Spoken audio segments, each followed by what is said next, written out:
네, 여러분 안녕하세요. 오늘은 이제 6차 시입니다. 지난 시간에 미세먼지의 실체에 대한 글을 읽고 과제를 수행하도록 안내해 주었죠. 그래서 오늘은 과제의 답을 같이 알아보고 또 지문도 같이 살펴보도록 하겠습니다. 자, 먼저 과제 1번을 선생님이 내주었는데요. 과제 1번은 총 12개의 문항으로 구성이 되어 있었죠. 선생님이 이 과제를 내준 이유는 여러분 이 단원이 사실적 읽기 단원이잖아요. 사실적 읽기 단원은 꼼꼼히 읽어가는 게 굉장히 중요하거든요. 우리가 꼼꼼하면서도 정확하게 읽어내려고 하는 것. 이것이 사실은 바른 독서, 바른 읽기의 첫 번째입니다. 정확하게 읽는 것이죠. 지레짐작으로 또는 어림으로 읽는 것이 아니라 정확하게 읽어내는 것. 정확하게 읽어내는 것부터 시작을 해야 그 다음 단계들도 잘 진행이 될 수 있습니다. 자, 그래서 선생님이 세부적인 그 내용을 물어보는 질문지를 냈던 거죠. 같이 확인해 보겠습니다. 1번.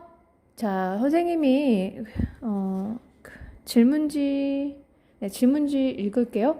2014년에 미세먼지 보도 횟수는 대략 몇 건 이상입니까? 라고 했습니다. 선생님 1번만 읽고 나머지는 번호를 부르고 답을 부르도록 하겠습니다. 자, 글에 의하면 4만 건 이상이라고 되어 있죠. 2번. 2.5 마이크로미터 이하이죠. 3번. 네. 먼지와 해염 입자, 그 다음에 꽃가루였죠. 4번. 네, 여기 질문지 선생님이 하나 글자를 빼먹어서 질문이 좀 이상해졌죠. 초미세먼지나 미세먼지나 인체에 유해한 것은 같죠. 그런데 더 유해한 것은 무엇이냐라는 원래 질문을 하려고 했던 것이죠. 더라는 말을 선생님 빼먹었어요. 인체에 더 유해한 것은 초미세먼지라고 글에 제시되어 있죠. 42쪽, 42쪽, 네, 42쪽 여기 이 부분을 보면 제시되어 있습니다. 자, 그 다음 초미세먼지 종류, 네. 검댕이, 황산, 황산암모늄, 해양 유기물이죠. 그 다음 6번. 네, 초미세먼지는 은결 현상에 의해 생성되죠. 7번. 이산화황은 언제 발생하냐? 화력발전소에서 전기를 만들 때죠. 8번. 10 마이크로그램 미터 세제곱이라고 해야 되나요? 여기 끝부분을 뭐라고 읽어야지 잘 모르겠네요. 우리나라는 초미세먼지 농도 어느 수준인가요? 이 10 마이크로그램 미터 세제곱. 네, 이렇게 혹시라도 선생님이 이 기호를 잘못 말했으면 정확한 기호를 어떻게 부르는지 알고 있는 사람이면 있으면 선생님한테 뭐 좀 알려주세요. 10번. 네, 바람이 세게 불면 대기 오염 물질의 농도는 낮아진다고 설명이 되어 있죠. 설명이 되어 있는 부분은 44쪽이죠. 자, 11번. 증가하는 이유, 특히 풍속의 저하 부분을 얘기해 주고 있었죠. 물론 다른 요인들도 있는데 풍속의 저하. 12번 고기압이죠. 자, 여기까지 정답을 다 제시를 했는데요. 여러분도 맞는지 확인해 보도록 하세요. 자, 과제 2번은 선생님이 이제 여러분이 적도록 했고, 네, 그건 이제 각자 한번 확인을 해 보아야 할 부분입니다. 과제 3번 가겠습니다. 미세먼지와 초미세먼지 차이점 무엇이냐? 입자 지름의 차이가 있었죠. 미세먼지는 10 마이크로미터 이하였고요. 초미세먼지는 2.5 마이크로미터 이하였습니다. 초미세먼지가 생성되는 원리는 무엇인가? 선생님이 질문한 것과 겹치죠. 은결 현상입니다. 은결 현상이죠. 미세먼지 농도에 영향을 미치는 기상 조건은 무엇이냐고 물었습니다. 여러분 44쪽부터 45쪽에 제시가 되어 있죠. 풍속과 기압과 지구 온난화가 되겠습니다. 자, 과제 4번으로 바로 넘어갈게요. 각 문단별 주요 단어나 주요 문장이라고 생각되는 부분을 표시해 보라고 했습니다. 그럼 여러분이 표시한 것과 선생님이 지금 같이 짚어보는 내용을 한번 비교해 보아도 좋고요. 한번 같이 살펴보도록 하겠습니다.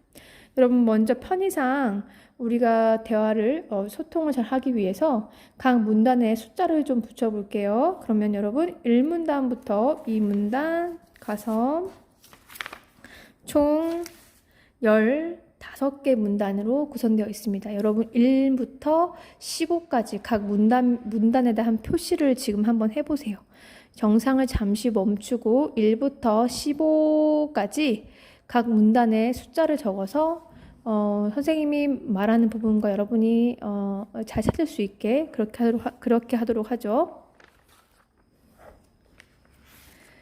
자, 그럼 여러분 1문단부터 같이 살피도록 하겠습니다. 자, 1문단을 보면요. 선생님은 미세먼지라는 부분에 이제 동그라미를 했습니다. 네, 미세먼지가 가장 중요하죠. 미세먼지에 대한 뉴스 보도와 그리고 사람들의 관심사가 증가했는가, 자, 이런 거에 대한 화제를 제시하고 있죠.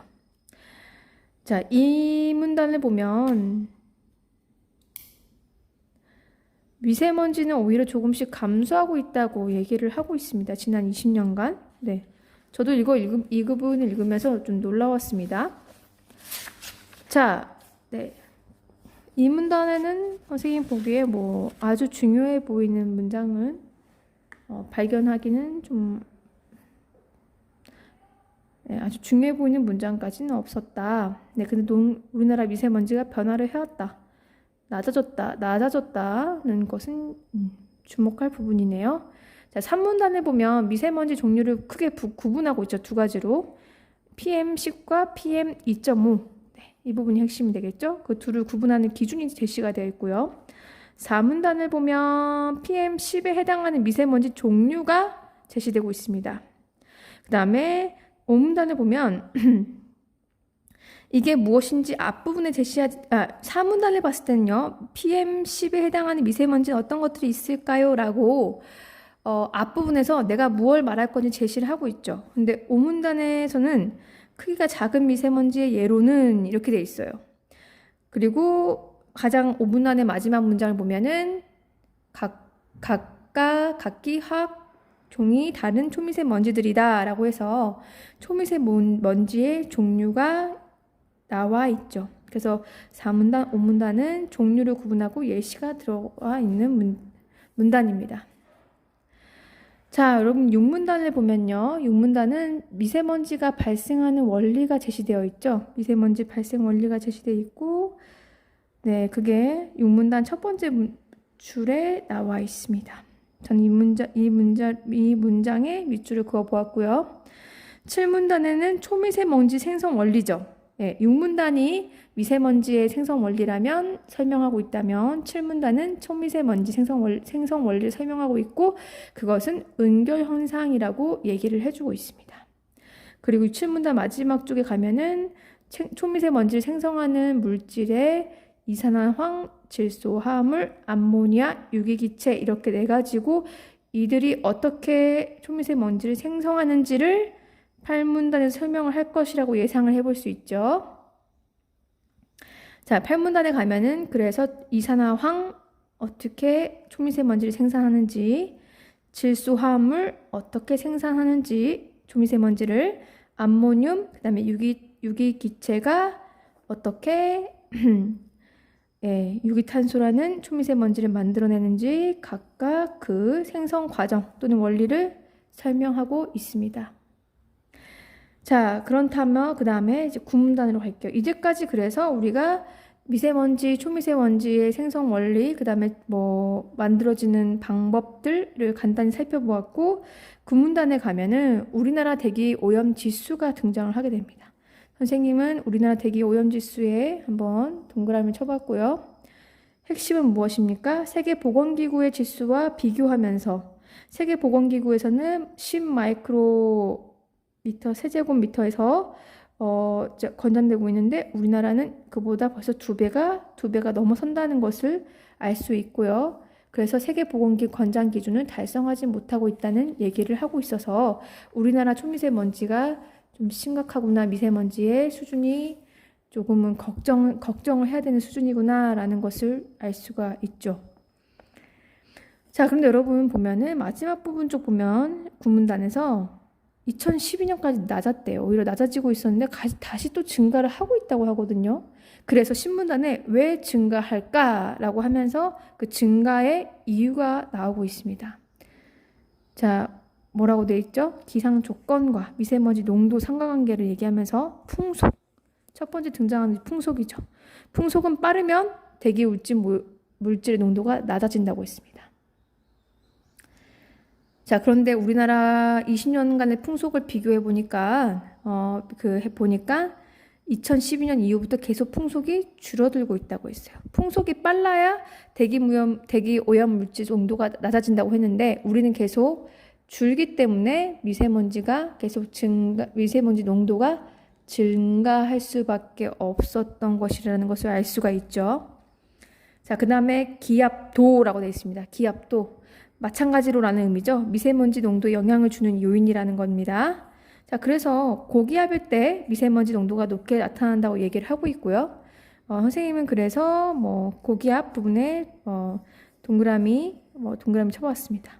예시 두 가지 예시가 나와 있죠. 베이징에서 아주 엄청나군요.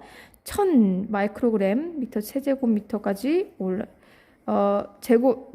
세제곱미터당 1000 마이크로그램까지 나타났다. 그리고 우리나라가 고기압의 영향권에 있을 때 미세먼지 잘 쌓인다라는 얘기를 하고 있고요. 반대로 저기압일 때는 미세먼지가 잘 흩어진다라는 얘기를 하면서 고기압일 때와 저기압일 때를 비교하고 있는 문단이 12번째 문단입니다. 13문단 가면 지구온난화도 얘기하고 있어요. 지구온난화도 마찬가지로 미세먼지 영향을 미치는 존재라고 합니다. 네, 그래서 지구온난화에 동그라미 쳤고요. 그 다음에 그 예시로 온도가 올라가면 나무의 온도도 올라가서 유기기체를 많이 내뿜고 그러다 보면 에어로졸이 많이 만들어진다는 얘기를 13문단 끝부분에 가서 하고 있습니다. 자, 14문단으로 가면 반대로 우리가 이제까지는 기후나 기상 조건에 의해서 미세먼지 증가하는 요인들을 알아보았는데 또는 미세먼지 농도가 높아지는 이유를 알아보았는데요. 이번에는 미세먼지가 기후에도 영향을 미칠 수 있다라는 얘기를 하고 있습니다. 그래서 등장한 예시가 1991년에 있었던 필리핀의 피나투보산에서 일어난 화산 폭발을 예시로 들고 있죠. 화산이 폭발하면서 태양 복사 에너지를 반사하게 되었다. 여러분, 태양 복사 에너지가 들어오기 때문에 지구가 적정한 온도를 유지해주고 따뜻하게 되는데 반사가 됨으로써 대기 온도가 떨어졌다. 그러니까 좀 더 추워졌다는 얘기죠. 자, 이런 일도 생기기도 한다고 얘기를 해주고 있습니다. 자, 15번째 문단에 가면 인공위성의 선생님 동그라미 쳐봤는데요. 인공위성을 쏘아 올려서 지구의 대기에 대해서 우리가 지금도 알아가고 있다, 변화를 관찰하고 있다는 내용으로 설명을 마치고 있습니다. 자, 글이 어떻게 어떤 내용으로 구성이 되어 있는지 우리 같이 알아보았고요.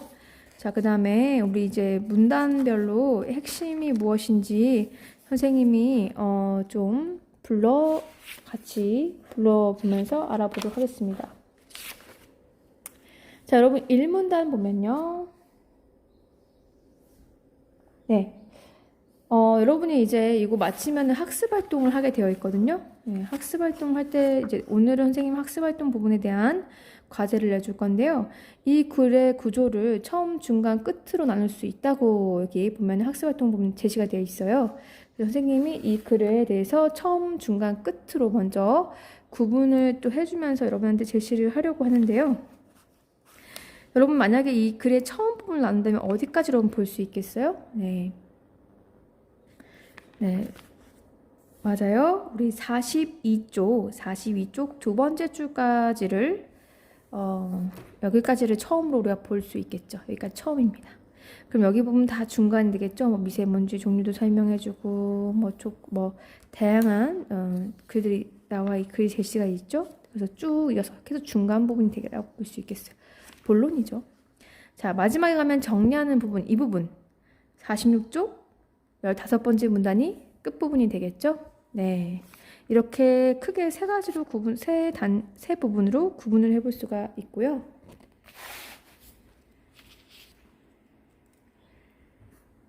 자, 우리 1문단부터 정리를 해보자면 1문단의 내용을 요약 정리하자면 여러분 적기 바랍니다. 2014년 이후, 자, 2014년 이후 증가하게 되죠? 2014년 이후 폭발적으로 늘어난 미세먼지에 대한 관심. 네, 2014년 이후 폭발적으로 늘어난 미세먼지에 대한 관심. 네, 이게 1문단을 요약했을 때 이렇게 정리해 볼 수 있습니다. 자, 그런 다음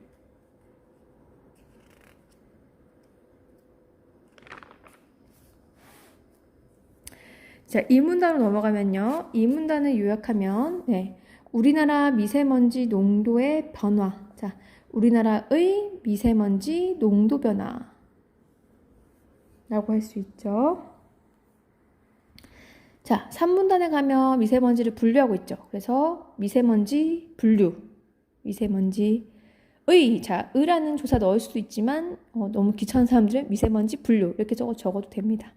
자, 4문단에 가면 네, 미세먼지의 종류가 제시되어 있죠. 미세먼지 종류. 5문단 초미세먼지의 종류가 되겠죠. 자, 그 다음에 6문단은 미세먼지의 생성 원리, 미세먼지 생성 원리. 7문단 초미세먼지 생성 원리. 아, 지금 보니까 선생님이 문단 하나 빼먹었네요. 총 16개의 문단이 되겠군요. 왜냐면 여기 조그맣게 여기 문단이 있었는데 선생님 발견을 못했네요. 그럼 여기 8문단, 9문단 하나씩 더 해줘야겠군요. 잠시만요. 8, 9, 10, 11, 여기가 12, 13, 14문단, 15문단, 네, 16문단이 되겠습니다. 여러분, 이 글은 총 16개의 문단으로 구성되어 있고요. 그럼 가장 끝 문단은 16문단이 되겠습니다. 자, 그럼 다시 돌아와서 아까 7문단까지 봤었죠? 자, 그럼 8문단, 네. 8문단을 굳이 이제 우리 정리를 해보자면 초미세먼지를 생성하는 물질이 되겠죠. 초미세먼지를 생성하는 물질은 이렇게 있었죠. 초미세먼지를 생성하는 물질. 자, 그 다음에 9문단의 내용은 초미세먼지가 만들어지는 과정이 나와 있죠. 초미세먼지가 생성되는 과정, 생성 과정, 만들어지는 과정 나와 있습니다. 그런 다음에 신문단의 내용은 무엇입니까? 신문단 내용을 보면은 우리나라 대기 오염 지수, 그 다음에 어떻게 증가 감소 이런 농도 감소 나오고 있으니까요. 우리나라 미세먼지 현황에 대해서 제시가 되고 있습니다. 자, 그 다음에 11문단의 내용을 요약하면 풍속과 미세먼지의 관계가 제시가 되고 있죠. 여기 보면은 기상 조건과 미세먼지 농도 상관관계를 보면 알 수 있다. 그러면서 풍속이 처음 제시되고 있으니까요. 풍속과 미세먼지의 상관관계라고 정리할 수 있겠습니다. 그리고 네, 11문단하고 12문단 묶어서 본다면 기압과 미세먼지 농도의 상관관계, 기압과 미세먼지 농도의 상관관계라고 할 수 있죠. 그 다음에 마찬가지로 그러면 여기가 12, 여기가 13, 네, 13. 12, 13문단이 되겠군요. 미안합니다. 자, 여기가 여러분, 여기가 12문단이죠. 12문단. 아까 선생님 12문단. 그 다음에 여기가 13문단이 되겠죠. 13문단. 12문단과 13문단 합치면 기압과 미세먼지 농도의 상관관계가 되겠죠. 그 다음에 14문단은 지구 온난화와 미세먼지 농도의 상관관계. 그리고 15문단은 미세먼지가 기후에 미치는 영향이 되죠. 미세먼지가 기후에 미치는 영향. 그 다음, 네, 우리가 이제 미세먼지가 이렇게, 그래도 여기까지 알아낸 것도 이제, 과학의 발전으로 우리가 이렇게 알아낼 수 있었죠. 그래서 인공위성을 쏘아 올려서 이런 것들을 분석하고 계속 우리가 알아가고 있다는 내용이 제시되고 있어서요. 자, 미세먼지, 그리고 미세먼지뿐만 아니라 대기를 구성하는 화학물질, 오염물질, 미세먼지, 온도, 기압 등을 측정한다고 되어 있죠. 그러므로 미세먼지를 비롯한 대기, 우리의 대기 연구의 전망이라고 해야 되겠죠. 미세먼지를 비롯한 대기 연구의 전망. 네, 이렇게 볼 수 있습니다.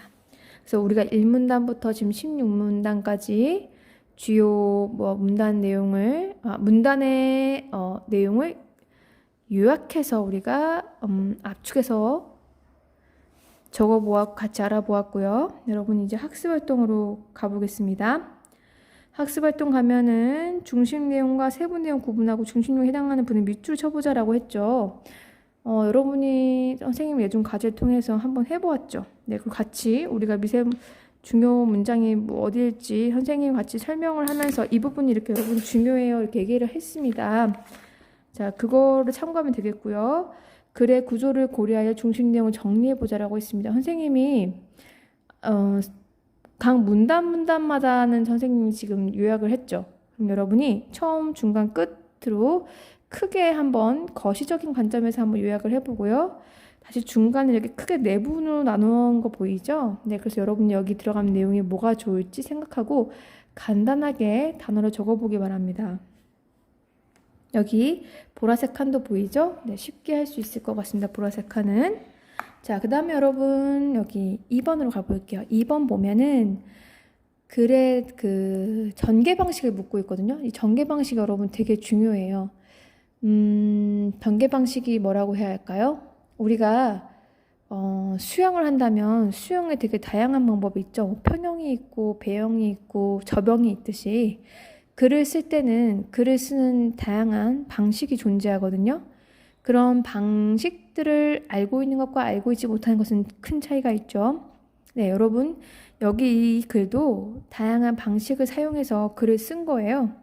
그래서 그런 부분 찾아보자고 한번 우리가 알아보자라고 얘기를 하는 겁니다.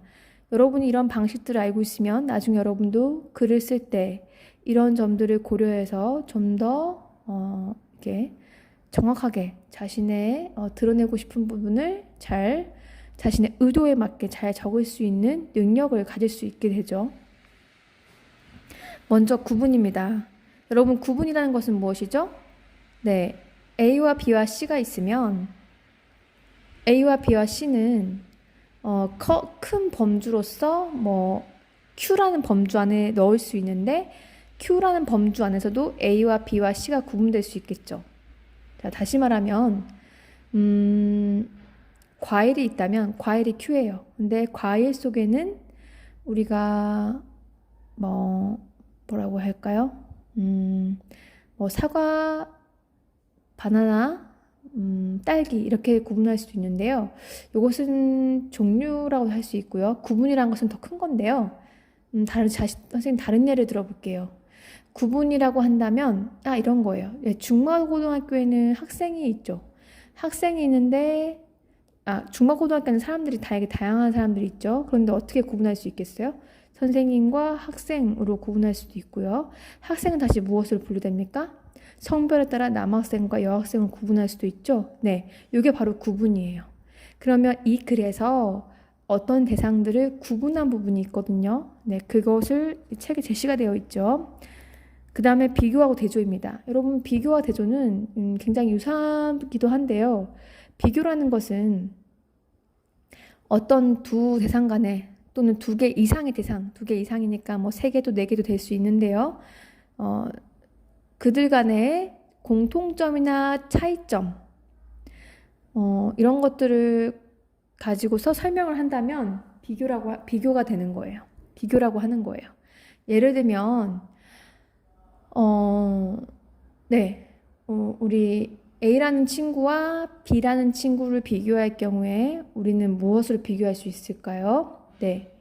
우선 겉으로 드러나는 부분을 얘기해 보자면, 뭐, 키도 얘기할 수 있고, 몸무게도 얘기할 수 있고, 뭐, 피부색을 얘기할 수도 있고, 뭐, 그런 것들이 있겠죠. 성격, 이런 것도 될 수 있어요. 그거가 비교예요. 자, 대조는 뭐냐면요. 아까 비교를 생각해 보세요. 키를 얘기했는데 둘이 A라는 학생과 B라는 학생이 키가 비슷할 수 있어요. 그러면 그들은 유사한 점, 키라는 기준에 의해서 유사한 점을 찾은 거죠. 그런데 몸무게는 굉장히 다를 수 있어요. 그러면은 몸무게라는 것을 기준으로 삼았을 때 그들은 굉장히 다른 거죠. 네, 이런 것이 비교예요. 근데 대조는요. 처음부터 반대에만 초점을 맞춥니다. 대비되는 부분에 초점을 맞추는 거예요. 예를 들면 기체와 액체라고 해야 할까요? 뭐 기체와 액체 완전히 다른 대상이죠. 그럼 이 둘은 뭐 형태적인 부분, 그다음에 뭐 촉감적인 부분, 시각적인 부분에서 완전하게 대조가 되죠. 이런 것들이 대조라고 할 수 있죠. 근데 비교 대조는 때로는 구분하기가 좀 어려울 때도 있지만 어쨌든 비교와 대조는 개념상에서 차이는 있습니다. 비교는 공통점과 차이점을 가지고 얘기하고 대조는 반대가 되는 것, 대비가 되는 것, 대조가 되는 것 처음부터 그렇게 접근을 하는 거예요. 그래서 공통된 부분이 없는 대상들이 간에 얘기를 하는 것이 대비가 되겠죠. 대조가 되겠죠. 다음으로 열거가 있습니다. 열거란 여러분은 잘 알고 있죠? 네, 아까 선생님이 과일 얘기했잖아요. 학교에 있는 구성원별로 뭐 학생과 선생님, 다시 학생을 남학생, 여학생 이런 것은 구분이에요. 그런데 열거라는 것은 과일의 종류들을 말할 때 이건 열거가 되죠. 내가 좋아하는 과일은 사과, 딸기, 감이야. 자, 이러면 열거예요. 열거. 내가 지금 배우고 있는 과목은 과학, 수학, 뭐 등등등등이야. 자, 이거 열거죠. 네, 그래도 열거가 있습니다. 자, 인과는 무엇입니까? 원인이나 결과로 구성된 글을 말하죠. 네, 어떠한 원인에서 무엇이 만들어졌다. 어떠한 결과를 낳았다. 이런 식으로 글이 설명되어 있으면 인과죠. 다음으로 예시는 여러분도 잘 알겠죠? 열거랑 예시랑 조금 헷갈릴 수도 있는데요. 열거는 같은 범주 안에 있는 것을 쭈루루루 말하면 열거예요. 아까 다시 말해서 내가 좋아하는 과일은 뭐뭐뭐뭐뭐뭐야. 학교에 있는 식물은 뭐뭐뭐뭐뭐뭐뭐야 이러면 열거죠. 그런데 예시는 뭐 예를 들면 이런 것이죠. 그 아이는, 그 학생은 매우 성격이 좋아. 아니, 그 아이는 굉장히 친절해. 예를 들면 내가 전에 무거운 물건을 들고 가고 있는데 그 친구가 나를 도와줬어. 자, 이런 뭐예요? 이건 예시예요. 네. 예시라는 것은 구체적인 어떤 상황이나 뭐 어떤 사례, 증거 이런 것들을 드러낼 경우에 예시가 되는 것이죠. 자, 그래서 예시라는 부분 책에 제시가 되어 있네요. 네. 자, 여러분 2번도 해보기 바라고요. 다음 3번입니다. 1번과 2번의 활동을 바탕으로 이 글의 내용을 200자 내외로 요약해보자 라고 했는데요. 200자라면 어느 정도가 될까요? 제 생각에는 이 노란색 글, 이제 노란색에 표시된 부분이 있으니까요. 요 안에 채운다는 생각으로 한번 요약해보면 좋을 것 같은데요. 아까 여러분 글의 구조에 의해서 글 구조 제시하는 부분 보면 처음, 중간, 끝이 있고 중간 다시 네 부분으로 나눈 부분 보이죠? 네, 여기에 준해서 여러분이 요약을 한번 해본다면 될 것 같아요. 요약이 조금 막막하거나 그런 친구들 이 글이 이렇게 크게 세 부분, 그 다음에 이 중간 부분 다시 이렇게 네 개로 쪼개질 수 있다는 것을 참고해서 여러분이 요약을 한번 시도해 보기 바랍니다. 자, 중요한 건요, 여러분. 내가 적은 것이 정답이냐 아니냐. 자, 여러분 이것은 시험을 보는 상황이다. 그럼 굉장히 그건 중요하겠죠. 왜냐하면 내 점수를 만들기 때문이에요. 그런데 지금 여러분 이거의 경우에는 시험이 아니라 내가 시험을 잘 보기 위해서 진행하는 과정 속에 있는 것이죠. 그러니까 맞고 틀리고를 너무 염려를 하지 말고 생각하고 고민하고 해보는 자체에 초점을 맞추세요. 네, 생각하고 고민하는 과정 속에서 여러분이 성장하는 것이지 답을 완벽하게 베낀다. 여러분 성장하지 않습니다. 네, 여러분이 생각하고 고민하는 과정 속에서 좀 더 다듬어지는 것이지 여러분이 그 생각하고 고민하는 과정을 생략했을 경우에는 여러분 성장할 수가 없습니다. 그러니까 정답을 적어야지라는 것에 초점을 맞추기보다 요약을 해보자. 무엇이 중요한가에 그것을 이어서 써보자. 이런 생각을 가지고 여러분이 접근하면 좋겠습니다. 자, 여러분 4번 활동을 보면 이건 모든 별로 우리가 실제 학교 현장에서 적용할 수 있는 부분이에요. 그래서 여러분 오늘 과제는 여기 3번까지 진행을 하도록 하겠습니다. 여러분 47쪽과 48쪽 부분을 교과서에 잘 써서 사진으로 잘 찍어서 올리는데요. 선생님이 여러분의 글을 볼 수 있게 초점을 흐리게 하지 말고 글씨가 잘 보이게 적어주세요. 수고했습니다.